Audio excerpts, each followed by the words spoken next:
toute entreprise est tenue d'établir un bilan comptable avec bien sûr d'autres documents comptables comme le compte de résultat une fois par an.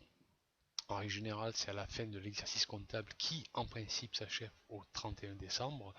Alors pourquoi cette obligation? Eh bien tout simplement pour d'une part calculer l'assiette fiscale qui va servir de payer l'impôt et pour certaines d'entre elles pour publier ses comptes auprès du greffe du tribunal. Dans le cas où la publication n'est pas respectée au greffe du tribunal, l'entreprise devra s'acquitter de pénalités. Alors, deux types d'entreprises qui existent aussi. Vous avez bien sûr des sociétés de personnes comme les entreprises individuelles, la SNC, société en nom collectif et société en commandite simple. Alors là, pour ces sociétés, il y a confusion de patrimoine, c'est-à-dire qu'on ne fait pas la distinction entre le patrimoine des associés ou de l'entrepreneur individuel et l'entreprise. Et vous avez aussi les sociétés de capitaux comme la SARL, la société anonyme ou la société anonyme simplifiée ou la SASU, société anonyme simplifiée unipersonnelle. Donc là, contrairement aux sociétés de personnes, il y a confusion de patrimoine, il n'y a pas, pardon, excusez-moi, confusion de patrimoine, c'est-à-dire que le patrimoine des associés et le patrimoine de l'entreprise sont totalement distincts. Alors par exemple, en effet, dans une SARL, si un gérant ou un associé se sert dans la caisse, là, on parlera d'abus de bien social. Alors, un bilan. Un bilan, c'est quoi? Un bilan, c'est en fait le patrimoine de l'entreprise.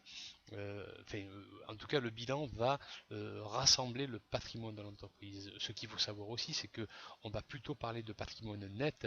Le patrimoine net sera la différence entre les biens que détient l'entreprise et les dettes que détient l'entreprise.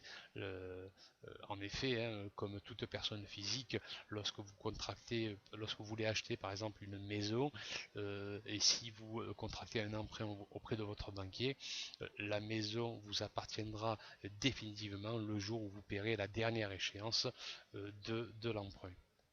Alors, par convention, un bilan se décompose en deux parties. Euh, la partie de gauche, euh, comment dirais-je, listera tous les biens que détient l'entreprise et on l'appellera l'actif du bilan ou emploi du bilan. Euh, et sur la partie de droite, vous aurez toutes les dettes de l'entreprise que l'on mettra au passif du bilan ou ressources du bilan. Alors, on va énumérer l'actif du bilan pour commencer et on va partir du plus liquide au moins liquide. Alors, le plus liquide dans un actif du bilan, ben, on trouvera les disponibilités.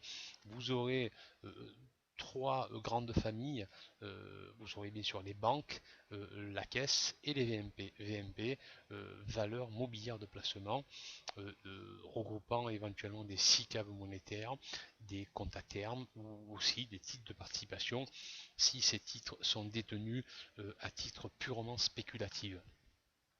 Alors moi je conseille systématiquement de faire des placements en valeur mobilière de placement si bien sûr l'entreprise possède des liquidités.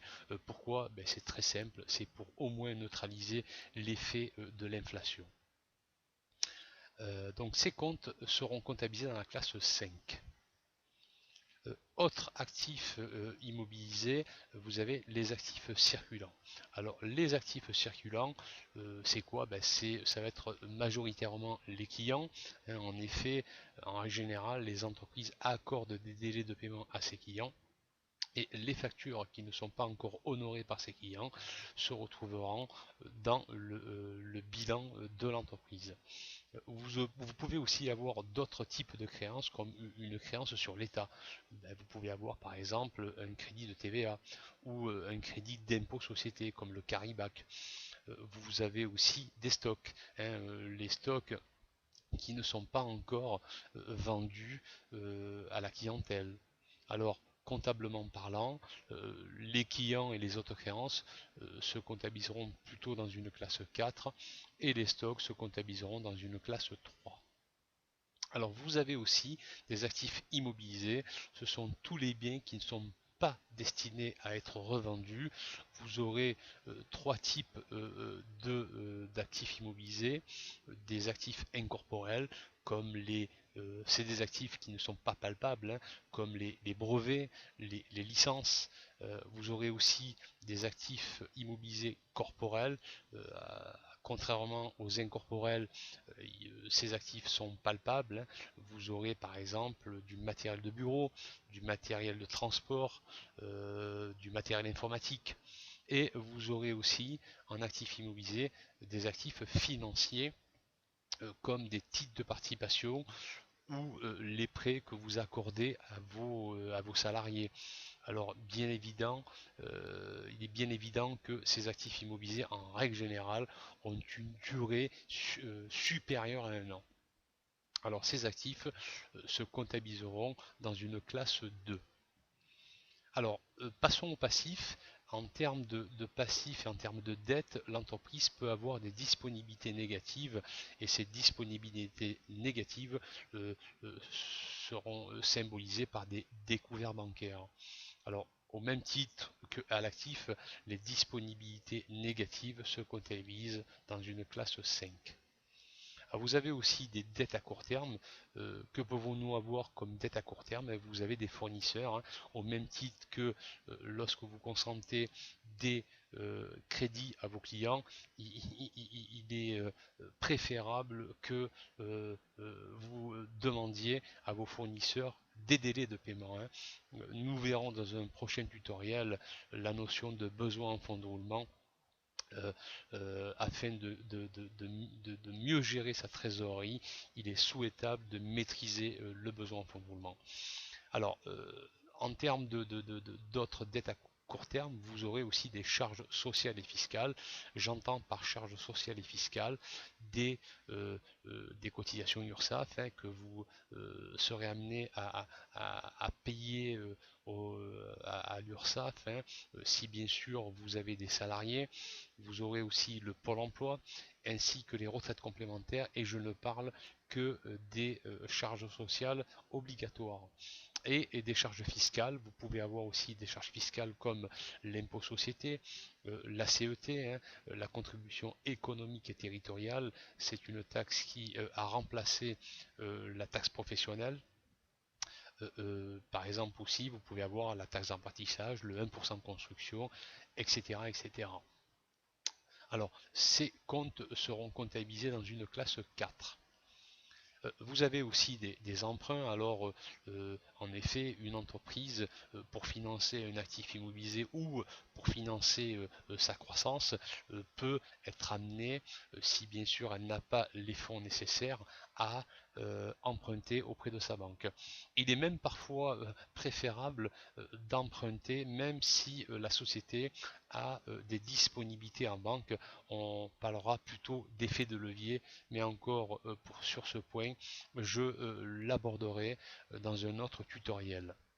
Alors bien sûr, les sociétés aussi cotées en bourse pourront contracter ou émettre en tout cas ce qu'on appelle des emprunts obligataires. Alors ce type d'emprunt ou ce type d'écriture se comptabilisera dans un compte 16. Alors vous pouvez avoir aussi des provisions pour risques et charges, hein. En comptabilité, il faut respecter un principe, hein, qui s'appelle le principe de prudence. Par exemple, si vous considérez que vous avez un risque euh, euh, sur, je sais pas moi, parce que vous avez donné des garanties à des clients, vous jugez qu'il y a un risque sur certaines garanties, vous pourrez éventuellement anticiper ce type de risque par une comptabilisation d'une dotation aux provisions. Alors ce type de comptabilisation se fera surtout dans un compte 15. Alors pour terminer, vous pouvez aussi avoir des capitaux propres. en tout cas vous en aurez dans des sociétés de capitaux comme les CRL, les SA ou les SAS. Alors les capitaux propres, c'est quoi? Ça regroupe le capital, hein, c'est-à-dire la mise de départ des associés lorsque ces derniers ont décidé de créer une entreprise, hein, une société. Alors, pourquoi le capital se retrouve en dette, me direz-vous? Eh bien, c'est tout simplement parce que l'entreprise a une dette vis-à-vis des associés. En effet, les associés, lorsque ils ont créé l'entreprise, ces associés ont prêté de l'argent à l'entreprise. Donc, il est tout à fait normal que cette entreprise doit cet argent aux associés. En effet, hein, la mise de départ sert en règle générale à financer euh, les premiers rachats, hein, en actifs immobilisés, en stock, à payer les premiers salaires, etc., etc. Alors les réserves, c'est ni plus ni moins que les résultats de l'exercice, c'est-à-dire les bénéfices de l'exercice précédents qui n'ont pas été distribués aux associés. En effet, une entreprise peut décider toutes les années de distribuer des dividendes aux associés. Alors, les capitaux propres se comptabilisent dans la classe 1. Voilà, pour ce tutoriel qui a été un petit peu plus long que ce que je pensais, c'est-à-dire que j'ai dépassé les 10 minutes. Dans un prochain tutoriel, j'aborderai et je décrypterai le compte de résultat qui fait partie intégrante des bilans de synthèse de fin d'année que toute entreprise doit communiquer. Je vous remercie et je vous dis à un prochain tutoriel. Au revoir.